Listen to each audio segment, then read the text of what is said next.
Greetings, ladies and gentlemen, and welcome to this latest edition of Tales from Outer Space, where I take stories from across the internet and read them for your entertainment. This particular story is called When Humans Created a Sentient Singularity, written by FarmWitch4275. His name is Jeff, Jeffrey if you want to be formal, but mostly he likes to be called Jeff, I said, standing at a window of the station. Who? That guy or that guy? My companion said as he gestured to a nearby human. I laughed. No, that is Jeff. I pointed towards the neutron star in front of us outside the viewing port. So, they named the star Jeff. Is this the Jeff system?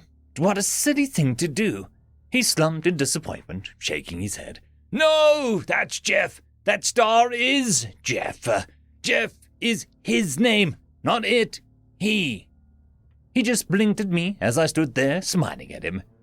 Jacuvus, my pod brother, you are starting to concern me ever since we got here. You're making about as much sense as an Arrakis officer after drinking contest with a Leviathan. His tentacles drooped. Worry.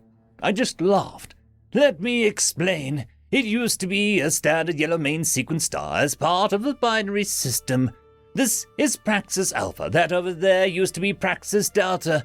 Now it's Jeff. See, the thing is, humans tried to use Praxis Delta as a hub for their Matryoshka brain. A Matryoshka brain? Humans actually build those? Aren't they insane? Well, yes, but that's beside the point. Thing is, it's not their first Matryoshka brain they'd ever built. It was their fifth one. The other four went off without a hitch, so, this one was a bit of a shock, I said, and showed him a datapad containing locations of the other superstructures. I thought the Council outlawed this technology. How are humans building them uncontested? Because the humans had 3 of them already built and occupied before the Council made first contact. The 4th was finished after the Council signed humans in, and Jeff was already halfway done. Council wasn't about to pick a fight with a species that already had the tech and military to make these kinds of machines. So the Council said that they could keep them, just please not build any more. I explained while moving to a better view. Hardly seems fair, but I can't say I blame them. So why is this one named Jeff? The 5th Matryoshka brain was being built here and it failed. The star faced an internal cascade failure reaction and started burning fuel too fast, too early. Almost like a micro black hole went through it and destabilized it. Truth is, we don't really know, but anyway, they were conducting some test uploads of copies of human brains and certified the system was working at the time. I said and called over the wait droid to order some drinks. I see. I can understand how that would be an issue. Star suddenly exploding while you have some superstructure near it, he said as he started sipping a cup of apple juice through a straw. Indeed. So anyway, during the upload of one test subject, a barkeep from Pluto named Jeff, the system went critical. It takes a long time, regardless of any quantum computing, to upload an organic mind. So needless to say, this is bad. Most hands evacuated the station with only Jeff left behind. Then, boom! The star went micronova, obliterating the station.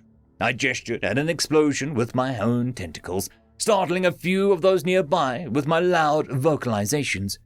Oh my, yes, indeed, oh my. The cascade reaction causes the star to explode, right? And in the middle of the exploding the star suddenly contract, as if someone hit the reverse time switch. The star collapses in, causing the station to collapse into it too, resulting in that's their neutron star. That's horrible, absolutely horrible, he exclaimed, visibly shaken. Yes, pretty much, but see, the thing is, it was weird. See, during the upload process, a person's cerebrum is connected to a quantum space for transfer and storage. You know how you have to store a copy of a copy just in case the copy fails? That's what was going on. This guy Jeff somehow, we don't really know how, merged his consciousness with the station during the collapse and somehow became a star. My companion blinked, even though our species had no eyelids. He, in fact, blinked. So, in short, humans created a sentient singularity called Jeff. That's him right there. they somehow figured out how to, albeit on accident, merge their consciousness with a star. A star that became a neutron star that will within our lifetimes become a micro-quasar. And his name is Jeff. I finished my drink and smiled at my stump of my companion. Several moments of awkward silence followed as we realized that everyone present was also listening, and had likewise become completely stumped out of their minds as to the revelation they just heard. They were in the presence of a sentient singularity that used to be some random dude. Hey, how did you figure out that part? You said Jeff was a bartender. Did people become thirsty and drinks just appeared in front of them? Pretty much, actually. Hey, Jeff, fix the man a scotch on the rocks, please, I yelled and held up my hand out. And just like that, a glass of scotch on the rocks appeared in my open hand. Thanks, lad. Much appreciated. My companion, once again, a species with no eyelids, somehow found a way to blink. Jeff is a really nice guy, so long as you are polite. Say please and say thank you. He can do almost anything, I explained and waited for a reaction. By the gods! I wish my son could see this. If I had any wish cure his fin rot would be appreciated, he said, hanging his head in sadness. Just then, a loud pop noise was heard, and behind him my companion's son suddenly appeared. Excuse me, how did I get here? Galexo! My companion pounced and grabbed his son in embrace. Hey, Jeff, do us a favor, would you? Finrot is, not exactly survivable. It's a bit like your human cancer. Can we get a hand, please? The child held up one of his fins, a dark, disgusting green. Suddenly, that green color faded away and slowly dissipated, reverting to its natural purple. Every human on board raised a glass with a smile and said in unions, Thanks, Jeff. What a great guy.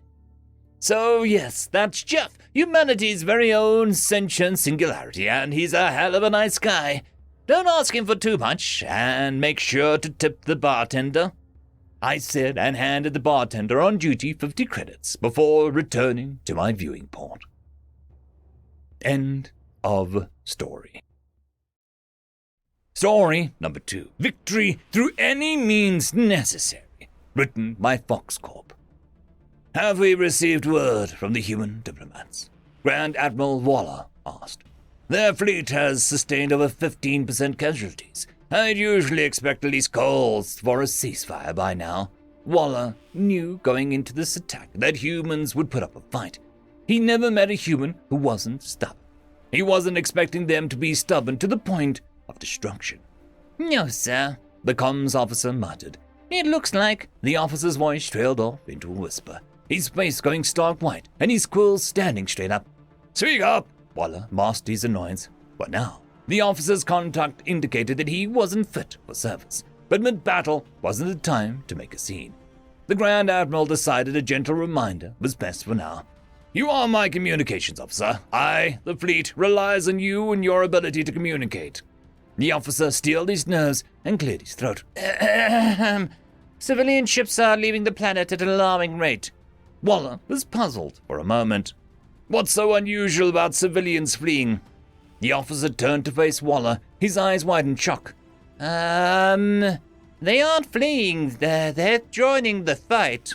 Waller rushed to the nearest tack map. Proper conduct be damned. He needed to see just how the situation was unfolding. When Waller entered the system, there was 10,000 human ships fighting 50,000 of his ships. Now, there were 27,000 ships marked on the map to only 46,000 of his ships that were still standing. After checking and triple-checking their marked casualties, Waller came to a horrifying conclusion that not only was the comms officer correct, he was understating the issue. The humans had already lost 9,000 ships, yet they continued to grow in number. What alarmed Waller even more than this, however, was their seeming anomalous fire coming from all directions around the fleet. Captain, train the optical sensors on the grid coordinates Delta 4, Waller roared. Surely the humans wouldn't be so insane. Waller let out an audible gasp when the optical feed came online. He rushed to the communication station and frantically made an announcement himself. All ships, manually mark all previous human casualties as combatants once more. Destroyed human ships are still firing! I repeat, destroyed human ships are still firing! On the optical feed lay a human battlecruiser dead in space. The engine compartment had been gutted by no less than 5 antimatter torpedoes. Just based on the holes visible from the outside, Waller guessed that it had at least 90% of the ship's atmosphere had leaked. The human ship had no engines, likely very few crew, and what looked like plasma burns on damn near 100% of its hull. No shield, no thrust, by all means, the ship was dead. Yet every mash driver that hadn't been turned to slag yet was burst firing away at the Grand Admiral's fleet. In his 500 years of life, Waller had never seen anything remotely close to this. A minute after Waller's updated orders went out, the optical feed was replaced by a blinding flash of light. It appeared that the battlecruiser's spinal mount had finally put the dying human ship down. When the lights dissipated, the debris cloud that used to be the ship confirmed this hypothesis, and a glance at the TACMAC confirmed Waller's fleet was taking fewer casualties than before. "Sir," the captain said to the ship feebly, "other captains are asking when will you give the order to fall back." "Fall back! We have them on the run!" Waller took another glance at the casualty count. The humans had lost 15,000 vessels, with only 5,000 remaining. "The humans are retreating!" Waller's eye then caught the casualties of his own side. 8,000 ships damaged and 2,000 ships destroyed. His fleet had taken 20% casualties. His fleet had taken 20% casualties. "Give the order," Waller muttered, defeated. The humans had taken damage to at least 75% of their fleet, even including their militia forces. Nearly half the human fleet had been outright destroyed. Why did they keep on fighting? Why did they keep fighting? After the battle had concluded, Admiral Waller was stripped of his title. Taking 20% casualties for a routine conquest was unfordable to the Navy. Even some 100 years later, only 75% of the losses sustained in the war with the humans had been replaced, and Waller's blunder cost his nation their once indomitable reputation. Any and all admirals who've invaded human space since have been met with similar demotions. The ends don't justify the means when it comes to taking such heavy losses. As of today, all but 5 of the spacefaring species in the Milky Way have passed legislation banning warfare against humanity for fear of causing casualties beyond our own moral limits, as well as the unnerving human ability to inspire our commanders to take unsustainable casualties in return. Not only do the species of this galaxy fear humanity's commitment to victory and freedom, they fear the way humanity inspires any attacking commander to justify losses in the name of victory.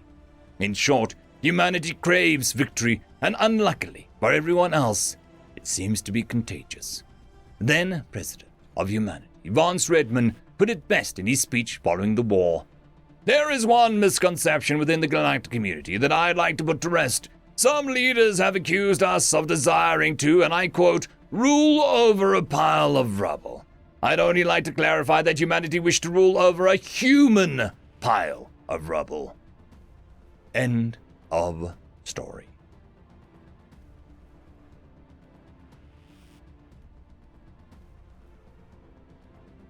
I would quickly like to thank our Tier 5 patrons, Traxoon WRE, Quantum Wednesday, Ambrose Cattell, Lord Ashrakul, Bushmaster 177, Casper Arnholtz, Cam Maxwell, and Arcadian.